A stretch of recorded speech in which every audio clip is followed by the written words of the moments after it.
नमस्कार दोस्तों, स्वागत है आपका एमकेवी न्यूज डेली में। आज 15 नवंबर वार शनिवार। आज मार्क्सिस्ट माह के कृष्ण पक्ष की एकादशी तिथि है।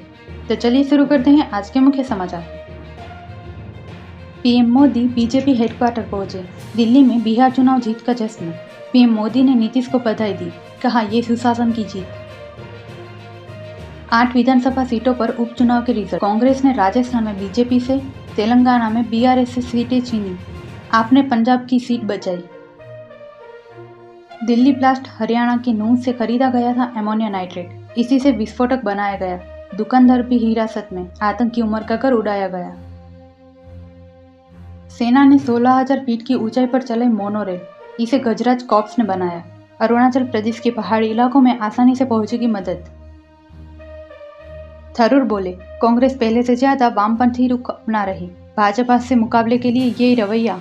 मनमोहन ने बीजेपी सरकार की नीतियां ली थी।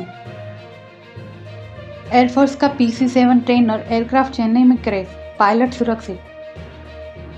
कांग्रेस का आरोप, RSS के लिए पाकिस्तानी कंपनी काम कर रही, अमेरिका में हितों की पैरवी करती है, कोई लॉबिंग फर्म हायर नहीं की। SIR के 9 दिन चुनाव आयोग ने 42 करोड़ फॉर्म बांटे। MP छत्तीसगढ़ में काम धीमा, गुजरात में तेज।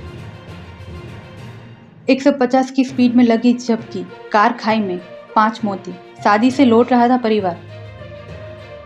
दिल्ली ब्लास्ट। नूंह से 2 डॉक्टर गिरफ्तार, आतंकियों के संपर्क में होने का दावा। अल-फलाह यूनिवर्सिटी की जमीन की पैमाइश शुरू।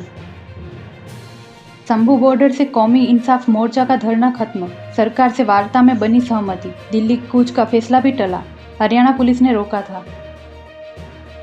देहरादून में 3 दिवसीय लिटरेचर फेस्टिवल शुरू। पूर्व CGI चंद्रचूड़ ने छात्रों से की बातचीत, बोले नेतृत्व कभी स्थायी नहीं होता। सिद्दीकी ने सियासी रसूख का फायदा उठा बना यूनिवर्सिटी, वाइफ, बेटी और 2 भाइयों को बनाया ट्रस्टी। फाइनेंशियल फ्रॉड के भी आरोप लग चुके। हिमाचल में 15 जगह 5 डिग्री से नीचे लुढ़का तापमान, इस सप्ताह ठंड का अलर्ट। मंडी, बिलासपुर में छाया कोहरा, 6 दिन साफ रहेगा मौसम। केदारनाथ में 17.68 लाख लोगों ने फैलाया 2300 टन कचरा, अब खच्चरों से लाएंगे। नीचे लाने में 25 करोड़ खर्च होंगे, जलाने पर बैन। 18 घंटे काम कर रही जापान की नई PM, सुबह 3 बजे मीटिंग बुलाई, घोड़े की तरह काम करने कहा। क्या लौटेगा ओवरवर्क से मौत का कल्चर।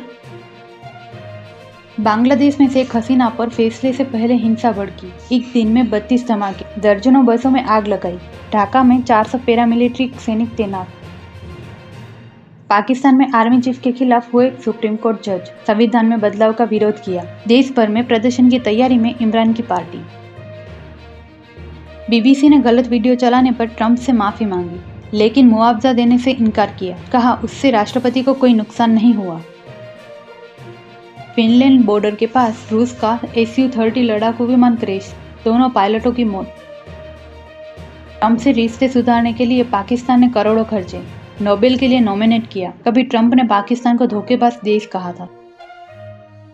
चांदी एक दिन में 3,363 सस्ती हुई। सोना 1,760 गिरकर 1.25 लाख पर आया। ED के सामने पेश नहीं हुए अनिल अंबानी, वर्चुअल माध्यम से पेश होना चाहते थे। प्रवर्तन निर्देशालय ने अपील ठुकराकर दोबारा समन भेजा। 450 अंक गिरने के बाद आज बाजार आखिरी घंटे में संभला। सेंसेक्स 84 अंक चढ़कर 84,562 पर बंद। बिहार चुनाव के नतीजों का असर। TCS अब सबसे वैल्यूएबल टेक कंपनी नहीं, इन्फोसिस HCL टेक से सस्ता हुआ शेयर। मार्केट वैल्यू एक साल में 4.5 लाख करोड़ कम हुई। भारत G20 में सबसे तेज बढ़ने वाली अर्थव्यवस्था बना रहेगा। मूडीज का अनुमान 2027 तक 6.5 की ग्रोथ से बढ़ेगी इकोनॉमी। अमेरिकी टैरिफ का असर नहीं। सुप्रीम कोर्ट बोला, EV पॉलिसी पर पुनर्विचार करने की जरूरत। बड़े शहरों में पायलट प्रोजेक्ट शुरू करने की सलाह दी, 1 महीने बाद अगली सुनवाई। NIT दुर्गापुर ने नॉन टीचिंग के 118 पदों पर भर्तियां निकाली हैं। उम्मीदवार ऑफिशियल वेबसाइट पर जाकर आवेदन कर सकते हैं। KVS NVS में भर्ती का डिटेल नोटिफिकेशन जारी। CBSE ने केंद्रीय विद्यालय और नवोदय विद्यालय में प्राइमरी टीचर की भर्ती का शॉर्ट नोटिफिकेशन जारी किया है। उम्मीदवार ऑफिशियल वेबसाइट पर जाकर आवेदन कर सकते हैं। ऐसी ही महत्वपूर्ण खबरों के लिए MKV न्यूज डेली को सब्सक्राइब करें, साथ ही बेल आइकन दबाना ना भूलें। जय हिंद, जय भारत।